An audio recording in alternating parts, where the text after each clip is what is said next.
ഇത് കണ്ടത്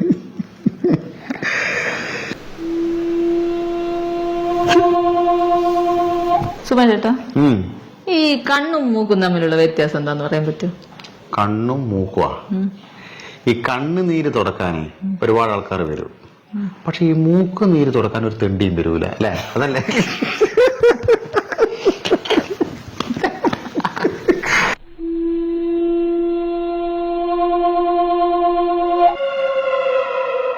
എടാ സുമേഷേ, നിന്റെ അച്ചാച്ചന് നെഞ്ഞുവേദന കൂടിയിട്ടുണ്ടോലു. അതെയാ, ഞാൻ ഇന്നലെ വിളിച്ചാലോ മാമനാ. അച്ചാച്ചന്റെ നെഞ്ചുവിനെ കുറിച്ച് ഒന്നും പറഞ്ഞിട്ടില്ലല്ലോ മാമ. ഇത് ഞാൻ ഇപ്പം വിളിച്ചപ്പോ പറഞ്ഞതാ. പറ്റുമെങ്കിൽ ഇനി ഇപ്പം തന്നെ ഒന്ന് പോണം. അമ്മ എന്തിനാ ഇത്ര ബേജാറാകുന്നത്? അമ്മേന്റെ ഏട്ടന്റെ അടുത്തല്ലേ അച്ചാച്ചനുള്ളത്. മൂപ്പറവിടെ കാര്യങ്ങൾ വൃത്തിയായിട്ട് നോക്കുന്നുണ്ട്. അതിന് എനിക്കിപ്പോ ഒന്ന് പോയിട്ട് കണ്ടാലെന്താ? അമ്മ ഒന്നാമത് എറണാകുളം വരെ പോണം. പിന്നെ 3-4 ദിവസം മുന്നേ ഞാൻ അച്ചാച്ചനെ പോയി കണ്ടതല്ലേ.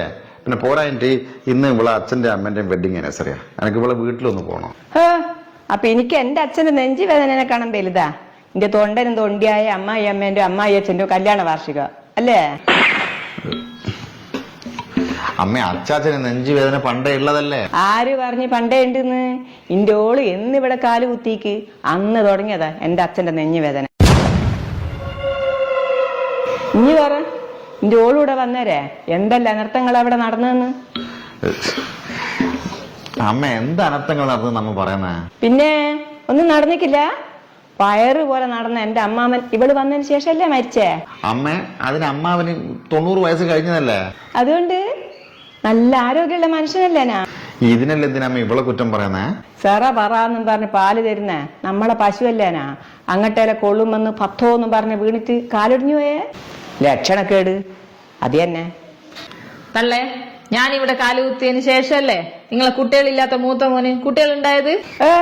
അത് ഇനി കാല് കുത്തിയോണ്ടൊന്നല്ല, ഓല് നല്ലൊരു ഡോക്ടറെ മാറ്റി കാണിച്ചോണ്ടാ. ഞാനിവിടെ കാലുകുത്തിയതിന് ശേഷല്ലേ പെണ്ണ് കിട്ടാതിരുന്ന നിങ്ങൾ ഇളയ മോന് പെണ്ണ് കിട്ടിയത്? അത് ബ്രോക്കർക്ക് നല്ല പൈസ കൊടുത്തോണ്ടാ. ഞാനിവിടെ വന്നതിന് ശേഷല്ലേ വീട് പണി തീർത്തതും കാറ് കാണിച്ചതും അല്ല? വീടും കാറുമല്ലോ എന്റെ മോൻ ദുബായി പോയി കഷ്ടപ്പെട്ട് ഉണ്ടാക്കിയതാ. അല്ലാണ്ട് ഇന്റെ ഈ ഉണക്ക കാല് കുത്തിയോണ്ടൊന്നല്ല. ഈ വീട്ടിൽ നല്ല എന്ത് സംഭവിച്ചാലും അതിന്റെ ക്രെഡിറ്റ് ഡോക്ടർക്കും ബ്രോക്കർക്കും, മോശപ്പെട്ട എന്ത് സംഭവിച്ചാലും അതെന്റെ പെരടിക്കും.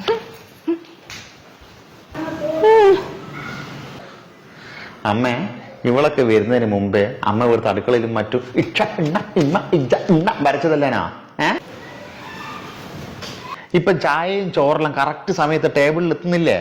അതിന് അപ്പൊ എന്തെന്നാ അമ്മേന്റെ പ്രശ്നം? അതാടാ ഞാനും ആലോചിക്കുന്നേ. എന്തെന്നാ എന്റെ പ്രശ്നം? അസൂയ. അത് തന്നെ. അതൊരു ശരിയാ. ഒന്ന് നന്നായിക്കൂടെ അമ്മ അമ്മക്ക്? എടാ, കഴിഞ്ഞ ജനുവരി മുതൽ ഞാൻ നന്നാവാന്ന് വിചാരിച്ചതാ. അപ്പോഴാ ഓരോരുത്തരും പറയാൻ നിൽക്കുന്നത് ദൈവം നല്ല ആൾക്കാരിൽ നേരത്തെ വിളിക്കുന്നുണ്ട് എന്ന്. അത് കേട്ടപ്പോ ഞാൻ പിന്നെയും പഴയ പോലെ തന്നെയായിരുന്നു.